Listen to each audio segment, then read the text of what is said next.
Hola, ¿qué tal? Mi nombre es Mateo Peñalosa. El tema que me concierne es precursores de la independencia y en esta ocasión particularmente les voy a hablar de Francisco José de Caldas, también conocido como el sabio Caldas debido a sus amplios conocimientos en diferentes áreas de la educación como la botánica, la astronomía, eh, la física, las matemáticas, el derecho, entre otras. Hay varias versiones que afirman la fecha del nacimiento de Francisco José de Caldas. Por un lado, el párroco Laureano Mosquera publicó una partida de bautismo que tuvo que erradicar Caldas para contraer matrimonio, en la que dice que su bautizo se realizó el 17 de noviembre de 1768. Si se supone que nació el 4 de octubre de 1768 para cuando se celebra el día del Santo Francisco, por lo cual se debe su nombre. Entonces tuvo que esperar más de un mes para que sus padres lo bautizaran y eso no era tan frecuente. Pero pues sin embargo esta fecha concuerda con la fecha cuando salió de Popayán antes de octubre, para cuando debería tener 19 años. Y pues antes de octubre no había cumplido los 20 años. En 1816 también afirma en la declaración que hace el 28 de octubre, afirma tener 40 años y pues para con esta declaración también concuerda. Lo que sí es muy seguro es que nació en Popayán, ya que pues por un lado la partida de bautismo decía eso y bueno, por otro lado su educación pues en Popayán también lo afirma, y fue hijo de don José de Caldas García y de doña Vicenta de Tenorio Arboleda. Se puede afirmar con respecto a su educación primaria que, que fue muy completa, ya que pues para la época los padres siempre se, se preocupaban porque sus hijos varones tuvieran una buena educación, lo que no sucedía con las mujeres, ya que pues en esta época el machismo era muy firme y estaba muy tradicionalizado. Su padre quería que él fuera jurista, el papá de Caldas era militar. Bueno, el 5 de agosto de 1801, en una carta dirigida a su amigo José Celestino Mutis, afirma que su primera educación fue, bueno, la relaciona y la califica de esta manera. Mi primera educación fue adocenada. A los 16 años vi unas figuras geométricas y unos globos y sentí una vehemente inclinación hacia estas cosas. Por fortuna me tocó un catedrático ilustrado que detestaba esa jerga escolástica que ha corrompido los más bellos entendimientos. Me apliqué bajo su dirección al estudio de la aritmética, geometría, trigonometría, álgebra y física experimental, porque vuestro curso de filosofía fue verdaderamente un curso de física y de matemáticas. Y bueno, él realizó sus primeros estudios en el Colegio Seminario Mayor de Popayán, que actualmente es la Universidad del Cauca. Sus estudios fueron en filosofía, fue donde fue aprendiz del catedrático el cual hacía referencia antes, José Félix de Restrepo. Es recordado por la frase siguiente: si es necesario cometer una injusticia para que no se derrumbe el universo, deja que se derrumbe el universo. Él era independentista y pues influyó mucho para Francisco José de Caldas. Este señor José Félix también fue profesor de su primo Camilo Torres, con quien pues realizó la tesis de grado, que titularon La esencia de la luz y la naturaleza del alma. En 1788 recibió una beca para estudiar jurisprudencia en el Colegio Mayor del Rosario, que actualmente es la Universidad del Rosario. Conmovido por la idea de que su padre quería que él fuera jurisconsulto, aceptó la beca y vino a Santa Fe, a Bogotá, a, a estudiar jurisprudencia. Él en una de sus cartas afirma: yo no había nacido para jurisconsulto, a pesar de los castigos, reconvenciones y ejemplos, yo no pude tomar gusto a las leyes ni a Justiniano, y perdí los 3 años más valiosos de mi vida. Bueno, en 1793 regresa a Popayán, y preocupado por la educación de los jóvenes, dirige una carta al gobernador, la tituló La educación de los menores,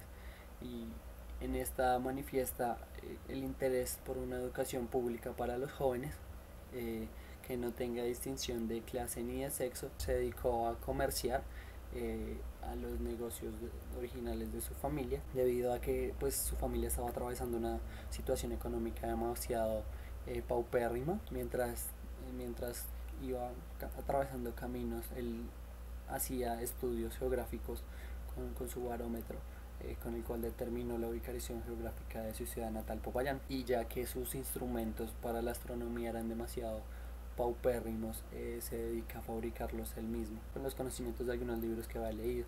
En 1800 dirige una carta a Antonio Arboleda, le da a conocer sus conocimientos sobre vegetales, los primeros manuscritos que realiza académicos sobre botánica.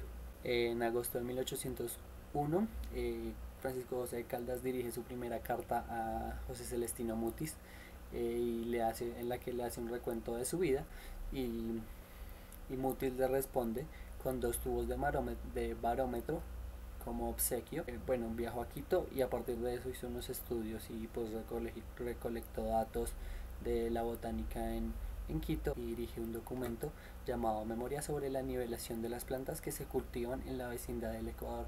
En 1802 Mutis invita a Caldas a expedición botánica, con el fin de hacer un redescubrimiento geográfico y territorial de las especies y de flora y fauna que existían en la colonia, para sacar más provecho de esto, y le dedica la labor particular de recoger los datos de la botánica y de la flora y de la fauna de Quito. Luego de agosto de 1803 le da como un lapso de descanso a su labor académica en Quito por cuestiones de salud. Se empieza a sentir mal, entonces mientras se recupera, mientras se siente mejor, empieza a moldear todos los estudios que realizó, pues eran como recolección de datos y medidas y todo eso, y lo pasa a ser escrito. En 1804 siguió el camino en dirección al sur de Quito, pues Mutis también le había encargado la labor del conocimiento y el análisis de lo que eran las quinas de Nueva Bogotá, para encontrarse el 15 de diciembre de 1785 con Mutis para entregarle y rendirle cuentas de todos sus estudios. Le hace entrega del observatorio astronómico, pero pues Caldas, antes de dedicarse al observatorio, decide terminar su recorrido botánico por Fusagasugá, Pandi, Melgar y pues todos los territorios aledaños. Se dedica a los estudios astronómicos. Bueno, Mutis murió, entonces ya no había quien liderara las investigaciones botánicas en la colonia. Pues el virrey empieza a suministrarle un salario de 1.000 pesos anuales a Caldas para que haga sus estudios, pero con la promesa de que cada 4 meses le rindiera cuentas de qué era lo que había realizado, qué era lo que había investigado y qué había logrado. Bueno, presentó varios informes a lo largo de su estadía en el observatorio, informes al virrey, lo que significaba pues de cierto modo una cercanía con el virrey. Su patriotismo se comienza a ver ilustrado luego de la publicación del semanario del Nuevo Reino de Granada, del 3 de enero de 1808, como un boletín de Caldas, en donde publicaba sus estudios, en donde publicaba todo lo que había consultado. Llegó a publicar estudios de otros personajes como Jorge Tadeo Lozano, Eloy Valenzuela, Joaquín Camacho, y también del Barón de Humboldt, traducidos por Tadeo Lozano, rescatando su posición como centro comercial del continente americano, pues ubicada en el centro del continente. En una frase: no hay mejor sitio en el viejo ni en el nuevo mundo que la Nueva Granada. Bueno, en sus escritos se veía implícito un hambre de bien público. En 1809, antes de la insurrección, en el observatorio astronómico se reunían los próceres de la independencia a discutir personajes como Camilo Torres, Luis Caicedo y Flores, José Acevedo y Gómez, Antonio Nariño, Antonio Barraya, Joaquín Ricaurte y Torrillos, los canónigos Andrés Rosillo y Baltasar Miñamo, Joaquín Camacho, José Ignacio San Miguel. Ellos decían que ya estaban listos realmente para una independencia y para formar un gobierno republicano en la colonia. Pues este sitio era perfecto para reunirse, debido a que pues por su cercanía con el virrey nadie sospechaba que en ese sitio se iban a realizar encuentros clandestinos de revolucionarios. Aparte que al frente del observatorio quedaba ubicada la casa en donde residía Camilo Torres. pues era muy cerca. A veces si no se hacía en el observatorio, los encuentros se hacían en la casa de Camilo Torres. También pues porque el alcalde era uno de los visitantes de estos encuentros. Bueno, el otro alcalde, José Antonio Ugarte, era amigo de ellos. Bueno, el matrimonio de Caldas se da algo chistoso porque pues Caldas le pide a sus amigos que postulen a alguna mujer para contraer matrimonio. Agustín Barahona le habla de su sobrina. A Caldas le queda gustando como la describe el señor Agustín, y el 6 de febrero de 1810 inicia su correspondencia con ella. Bueno, le dice que envió a Antonio Arboleda, quien era un amigo suyo, con un poder para que él contrajera matrimonio por él. Esta es una parte de la carta que le envió, la primera carta que le envió a Manuela. Todo está hecho, mi adorada señora. El amor es activo y vuela en sus acciones. Ahora todo está hecho en sus manos. Usted puede fijar el día dichoso, día memorable, día feliz en que Caldas pertenezca enteramente a usted. Sí, señora, ponga usted cuanto antes la cadena en nuestros corazones, únalos y fíjelos para siempre. Hoy mismo comienzo a purificar mi corazón delante de Dios y a repasar los años de mi vida para obtener su gracia a la celebración de nuestra unión santa y pura. Purifique usted también el suyo y reunámonos en la inocencia y la virtud del matrimonio. Bueno, el 13 de mayo de 1810 se celebra el matrimonio, pues como les decía, no, Caldas no está, o sea, está Antonio con Manuela y se casan ellos dos, pero en poder de Caldas. En la noche del 19 de julio estaba Torres, Herrera, Gutiérrez, Moreno, Camacho, Acevedo, Miguel Pombo, Francisco Morales y Caldas. Se encontraban de nuevo, como acostumbraban, en una de sus reuniones clandestinas en pro de la independencia, y Torres manifiesta la siguiente frase: todo está preparado, todo está bueno, pero para asegurar el éxito es necesario que la chispa parta del vivac enemigo. El siguiente día era 20 de julio de 1810, el día de la insurrección del pueblo, proclamando su independencia, un hecho que sucedió que todos conocen como el florero de Llorente, o saben que está relacionado con el florero de Llorente. Caldas lo tilda como amigo de los ministros opresores de la libertad. Pantaleón Santamaría,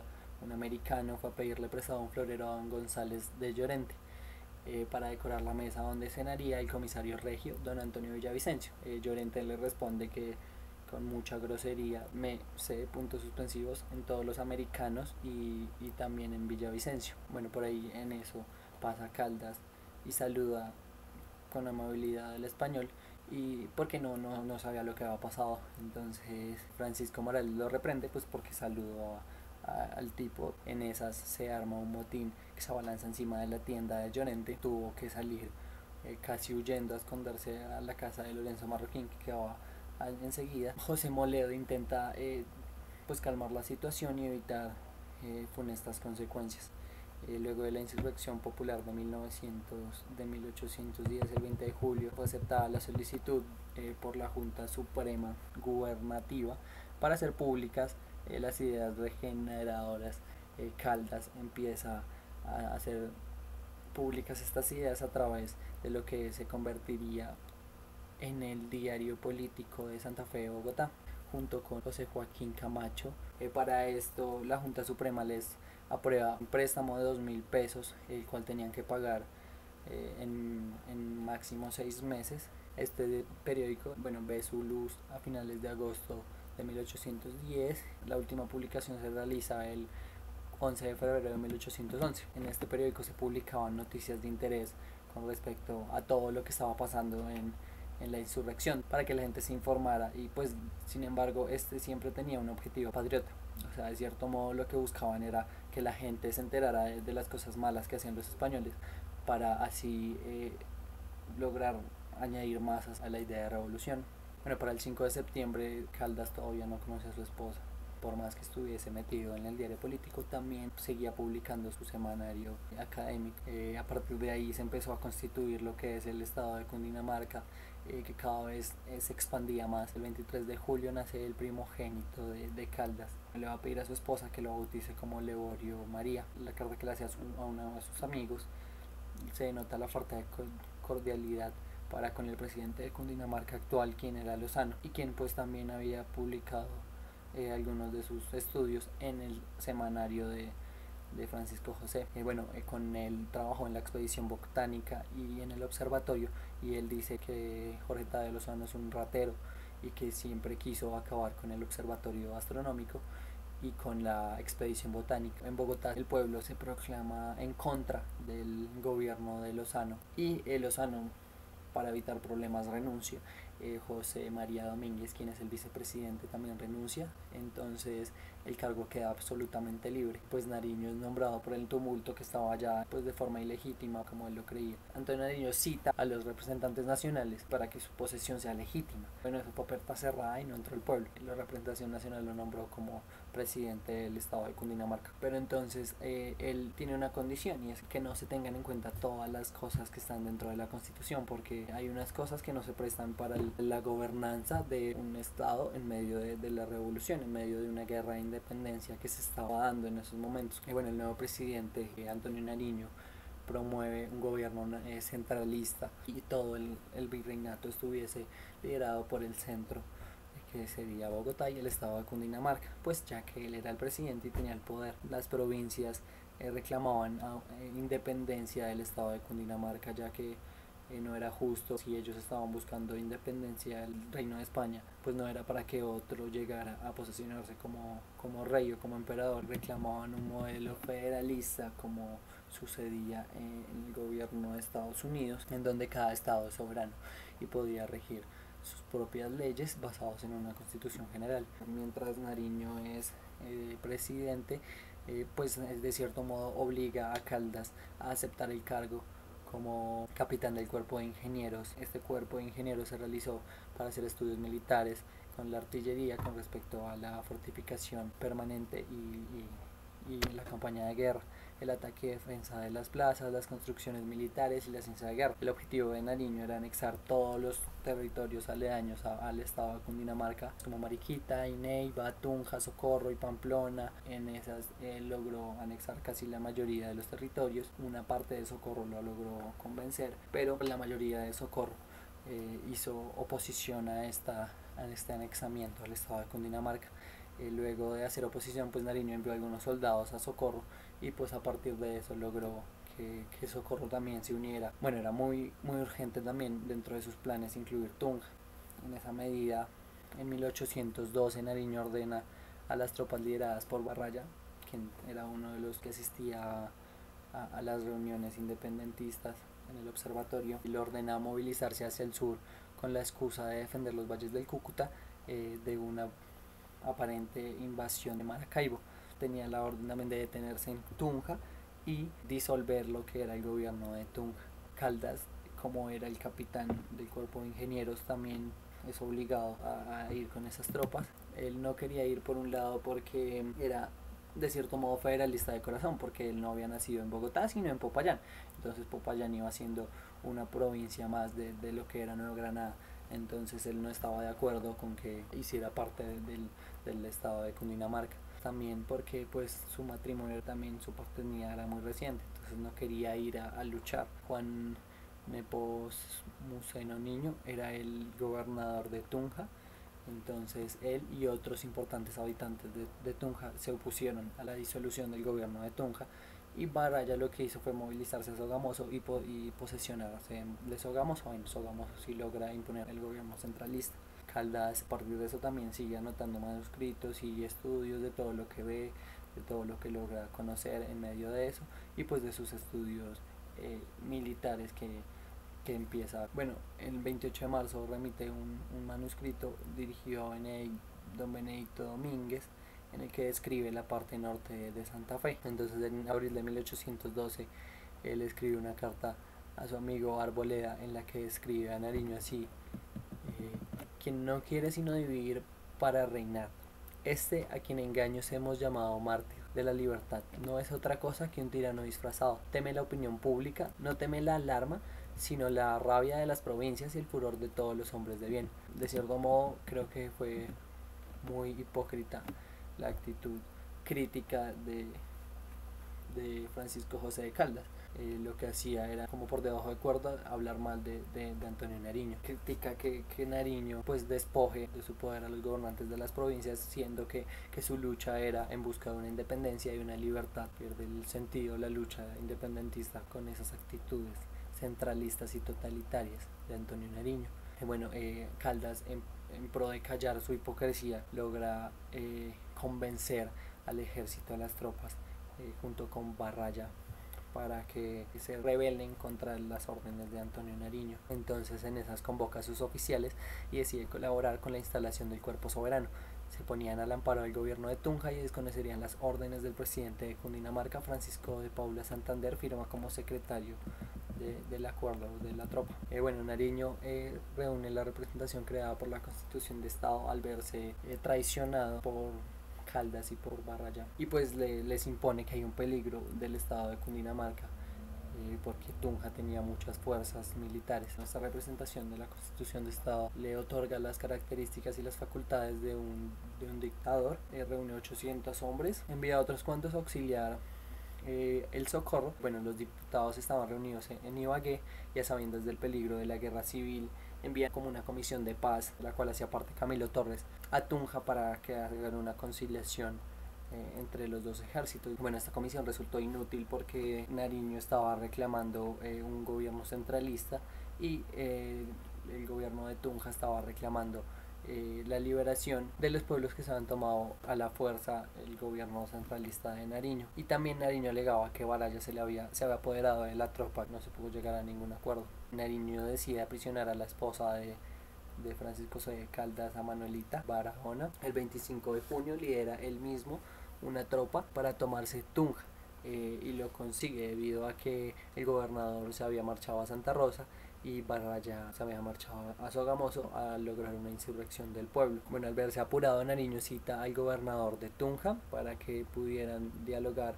En esas se acuerda la instalación de un congreso, también la unión de Sogamoso a Tunja, la libertad de Villa de Leyva para escoger si unirse o no a Sogamoso y a Tunja, y se acordó también trabajar juntos en pro de la campaña anti-española, recordando la deuda que tenía Caldas y Camacho con la Junta Suprema debido al diario político que estaban publicando. Carbonell intentara embargar los bienes de Caldas, entonces Caldas escribe una carta para el Congreso para que no dejen que se la embargue a la imprenta de Caldas.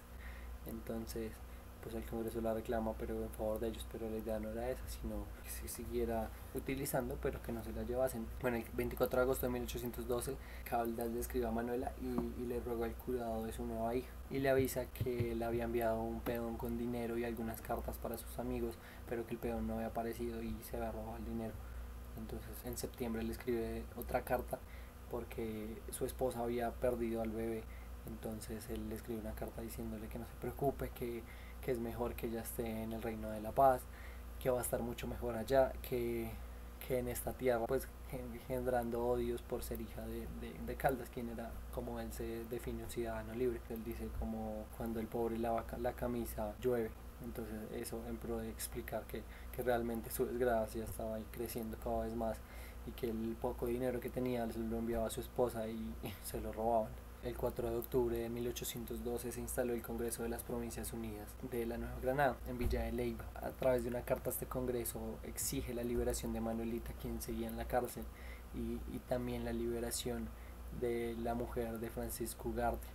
Este mismo Congreso nombra a Caldas teniente coronel de la comisión militar. El 22 de octubre, luego del acuerdo que se había hecho, Nariño se reúne en una asamblea gigantesca en Bogotá, y en esta se decide que Cundinamarca ya no va a ser parte de lo que era el Congreso de las Provincias. Nariño se enlista con 1500 hombres encaminados hacia Tunja, y cerca al pueblo de Venta Quemada se encuentra con el ejército federalista liderado por el brigadier Joaquín Ricaute.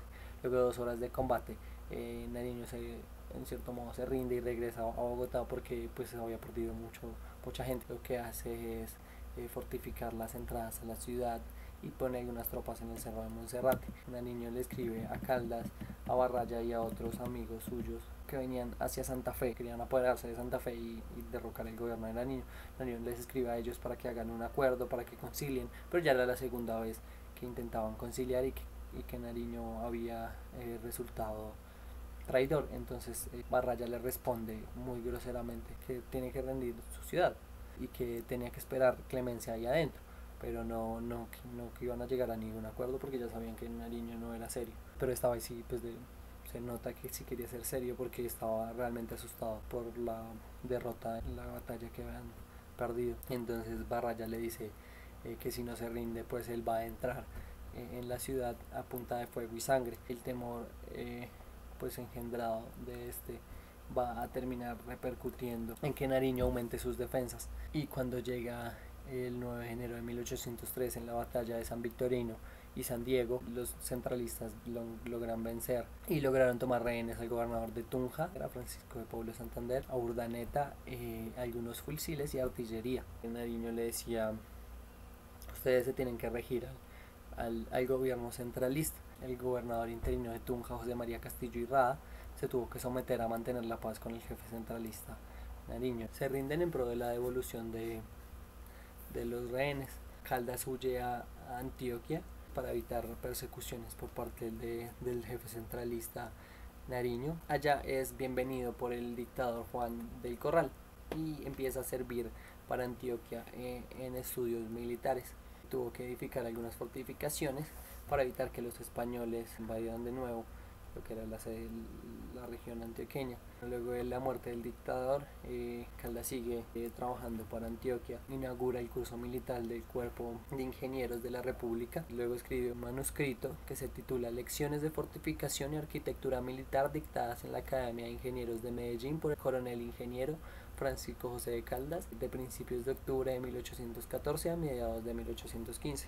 El 3 de diciembre de 1815, el gobierno nacional instaurado en Bogotá hace un llamado a Francisco José de Caldas para que se estableciera en Bogotá y fundara la escuela militar. A finales de 1815 se veía venir ya la reconquista española. El 6 de diciembre fue evacuada Cartagena, ya que fue invadida por las tropas del pacificador Pablo Morillo. El Congreso pensó en la alternativa de entregar pacíficamente de nuevo el territorio, pues como rindiéndose ante el ejército español. José María Ávila era el encargado de negociar el trato en el que se iban a rendir los independentistas. Pues un cargo demasiado humillante, entregar su patria. Bueno, el presidente Fernández Madrid envía a Caldas a prestar sus servicios en el ejército del norte a mediados de marzo y pues empieza a refortificar lo que es la defensa del territorio. Le entrega 60 fusiles para los zarpadores y dinero para fortalecer sus defensas. Finalmente, pues Caldas junto con muchos patriotas